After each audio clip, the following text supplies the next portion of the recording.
Alors, c'est parti pour une petite vidéo. D'abord, j'apprends sur YouTube, donc j'ai vu qu'il y a des abonnés l'autre jour, j'ai réalisé, mon fils m'a prévenu. Donc je remercie ceux qui se sont abonnés, c'est vraiment sympa.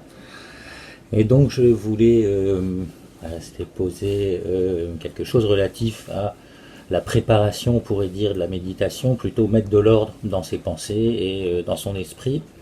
Donc c'est le point se fait en trois questions, on pourrait dire. La première, c'est quel est ton rêve, quoi. Comment tu as envie de vivre ta vie à partir de maintenant jusqu'à la fin de tes jours, on pourrait dire. Donc première question à laquelle chacun peut va pas méditer là, ses pensées, hein, carrément, ses pensées, c'est quoi la réalité. Cela dit, on peut aussi méditer pour voir le fond, hein, le fond de son être.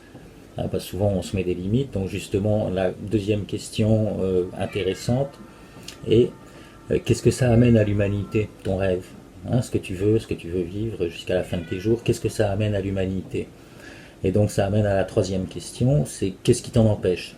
Qu'est-ce qui t'en empêche, cette part d'ombre en toi, tes difficultés, tes problèmes, tes complexes, tes croyances, tout ce qui peut faire que tu ne le fais pas en fin de compte. Donc il est important, c'est le dernier point, hein, d'essayer de vraiment ressentir en fait ce qui nous bloque à travers la réflexion et ensuite en le ressentant plus profondément en nous-mêmes et de porter au loin, hein, carrément en fermant les yeux, donc là en méditation, tac, en partant et en portant au loin ce sentiment de blocage. Voilà, et en fin de compte, bon, il y a une technique, hein, moi j'avais fait il y a des années, j'avais été bloqué pendant 2 jours par mon prof Hasegawa Sensei, et il m'avait donné des grandes feuilles de calendrier en me disant écris tous tes problèmes, quoi. Et il repassait de temps en temps, j'étais dans un petit appartement à Tokyo, et il me disait non, non, vas-y, continue. Donc en fait, je suis arrivé à 64 problèmes, et à partir de là, il m'a dit bah tu les réduis, et ça m'a pris une autre journée de réduire tous ces problèmes pour arriver à effectivement